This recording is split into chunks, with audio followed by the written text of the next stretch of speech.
ಆತ್ಮೀಯರಿಗೆ ಜ್ಯೋತಿಷ್ ಪಥ ಚಾನಲ್ಗೆ ಸ್ವಾಗತ. ನಾನು ನಿಮ್ಮ ಪ್ರೀತಿಯ ಅಜಿತ್ ಕಾರಂತ್. ಧನುರಾಶಿಯವರಿಗೆ 2026ನೇ ಇಸ್ವಿ ಹೇಗಿರುತ್ತೆ ಇದನ್ನು ತಿಳಿದುಕೊಳ್ಳುವ ಕಾಲ. ಪೂರ್ವ ಪುಣ್ಯವಶಾತ್ ಜನ್ಮಾತ್ ಅಂದರೆ ನಿಮ್ಮ ಜನ್ಮರಾಶಿಯಿಂದ ಸಪ್ತಮ ಸ್ಥಾನದಲ್ಲಿ ಗುರುವಿನ ಸ್ಥಿತಿ ವರ್ಷದ ಪ್ರಾರಂಭದಲ್ಲಿಯೇ ಇದೆ. ಆನಂತರ ಅಷ್ಟಮಕ್ಕೂ ನಂತರ ಭಾಗ್ಯಸ್ಥಾನಕ್ಕೂ ಅವನು ಬರ್ತಾನೆ. ಒಟ್ಟು 2 ಬಾರಿ ಉತ್ತಮವಾದಂತಹ ಗುರುಬಲದ ಅನುಭವ ನಿಮ್ಮ ಪಾಲಿಗೆ ಬರಲಿಕ್ಕಿದೆ. ಮೊದಲ 5 ತಿಂಗಳುಗಳ ಕಾಲ ಶುಭಯಾತ್ರೆ, ಸ್ತ್ರೀ ಸುಖ, ಇಚ್ಛಿತ ಕಾರ್ಯಸಿದ್ಧಿ, ಉತ್ತಮವಾದಂತಹ ಆರೋಗ್ಯ ಹಾಗೂ ರಾಜದರ್ಶನ ಎನ್ನುವಂತಹ ಉತ್ತಮವಾದಂತಹ ಯೋಗ ಫಲಗಳು ನಿಮ್ಮನ್ನು ಹೊಂದಿಕೊಂಡಿದೆ. ಜನವರಿಯಿಂದ ಮೇ ತಿಂಗಳು ಕಳೆಯುವಲ್ಲಿಯವರೆಗೂ ಕೂಡ ಇದರ ಅನುಭವ ನಿಮಗೆ ಉಂಟಾಗುತ್ತೆ. ಮಧ್ಯದಲ್ಲಿ ಜೂನ್ನಿಂದ ಅಕ್ಟೋಬರ್ ತಿಂಗಳವರೆಗೆ ಅಷ್ಟಮಕ್ಕೆ ಗುರುವಿನ ಆಗಮನ, ಅಲ್ಲಿ ತಾನು ಉಚ್ಚ ಸ್ಥಾನಗತನಾಗುತ್ತಾನೆ. ಇದರ ಕಾರಣದಿಂದ ಚೋರಬಾಧೆ ಹಾಗೂ ನಿಷ್ಠೂರ ಬಂಧುಗಳಲ್ಲಿ ಯಾವುದೇ ಕಾರಣ ಇಲ್ಲದೆ ಕಲಹ ಉಂಟಾಗಬಹುದು.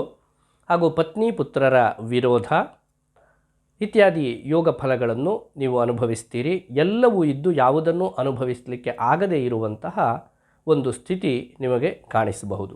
ಇದಕ್ಕೆ ಕಾರಣ ಅಷ್ಟಮದ ಉಚ್ಚ ಸ್ಥಾನಗತನಾದಂತಹ ಗುರು.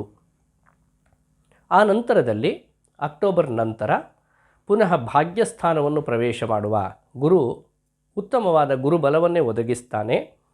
ಇದರ ಕಾರಣದಿಂದ ಮನೆಯಲ್ಲಿ ಮಂಗಲ ಕಾರ್ಯಾಚರಣೆ ಹಾಗೂ ಉತ್ತಮವಾದ ಭೋಜನ ಮತ್ತು ಇಚ್ಛಿತ ಕಾರ್ಯಸಿದ್ಧಿ ಎನ್ನುವಂತಹ ಯೋಗ ಫಲಗಳು ನಿಮಗೆ ಉತ್ತಮವಾದ ಭಾಗ್ಯ ಉದಯ ಆಗುವ ಸಮಯ. ಯಾವೆಲ್ಲ ಬಯಕೆಗಳನ್ನು ಮನಸ್ಸಿನಲ್ಲಿ ಇಟ್ಟುಕೊಂಡು ನೀವು ವ್ಯವಹಾರವನ್ನು ನಡೆಸ್ತೀರೋ ಅವೆಲ್ಲವೂ ಕೂಡ ಕೈಗೂಡಿ ಸಫಲತೆಯನ್ನು ಕಾಣುವಂತಹ ಶುಭ ಕಾಲ ಅದಾಗಿರುತ್ತೆ. ಚತುರ್ಥದ ಶನಿಯ ಕಾರಣದಿಂದ ಆಗಿಂದಾಗೆ ವಾತಬಾಧೆ ಎನ್ನುವಂಥದ್ದು ಬಾಧಿಸಬಹುದು, ರೋಗ ಬಾಧೆಯೂ ಕೂಡ. ಹಾಗೂ ಬಂಧುಗಳಿಂದ ಮೋಸ ಉಂಟಾಗುತ್ತೆ, ಇದರ ಬಗ್ಗೆ ಎಚ್ಚರಿಕೆ ಅಗತ್ಯ. ಹಾಗೂ ದುಷ್ಟಜನ ಸಂಸರ್ಗ, ಇದರ ಕಾರಣದಿಂದ ಮಾನಹಾನಿ ಮತ್ತು ಧನಹಾನಿ ಎನ್ನುವಂತಹ ಯೋಗ ಇದೆ. ಆದ್ದರಿಂದ ಹೊರಗಿನವರು ಯಾರಾದರೂ ಹೊಸದಾಗಿ ಪರಿಚಯ ಆದರೆ ಅವರು ಯಾರು ಏನು ಎನ್ನುವುದನ್ನು ತಿಳಿದುಕೊಳ್ಳದೆ ಅವರೊಂದಿಗಿನ ವ್ಯವಹಾರ ಅಷ್ಟಾಗಿ ಒಳ್ಳೆಯದು ಅಂತ ಅನ್ನಿಸ್ತಾ ಇಲ್ಲ. ಇನ್ನು ತೃತೀಯ ಸ್ಥಾನದ ರಾಹು ಹಾಗೂ ಭಾಗ್ಯಸ್ಥಾನದ ಕೇತು, ಇವರ ಕಾರಣದಿಂದ ಸುಖ ಪ್ರಾಪ್ತಿ ಮತ್ತು ಕ್ವಚಿತ್ ಹಾನಿ, ಅಂದರೆ ಅಲ್ಲಲ್ಲಿ ಹಾನಿ ಉಂಟಾಗುವ ಸಾಧ್ಯತೆ. ಕೃಷಿಕರಾದರೆ ಅಲ್ಪಕೃಷಿ ಎನ್ನುವಂಥದ್ದು ಯೋಗ ಫಲ. ನಿರಂತರವಾಗಿ ವರ್ಷಪೂರ್ತಿಯಾಗಿ ಧನುರಾಶಿಯವರು ಸುಬ್ರಹ್ಮಣ್ಯನ ಆರಾಧನೆಯನ್ನು ಮಾಡುವುದು ಅತ್ಯಂತ ವಿಹಿತ. ಜೊತೆಗೆ ಮಧ್ಯದ ಜೂನ್ನಿಂದ ಅಕ್ಟೋಬರ್ ತಿಂಗಳವರೆಗಿನ ಆ ಕಾಲ ಸ್ವಲ್ಪ ಕಠಿಣವಾದ ಕಾಲವೇ ಆಗಿರುತ್ತೆ. ಈ ಕಾಲದಲ್ಲಿ ನೀವು ಗುರುಶಾಂತಿಯನ್ನು ಮಾಡಿಸಿಕೊಳ್ಳುವುದು ಅತ್ಯಂತ ಸೂಕ್ತ ಎನ್ನುವುದಾಗಿ ಹೇಳ್ತಾ ಇದ್ದೇನೆ.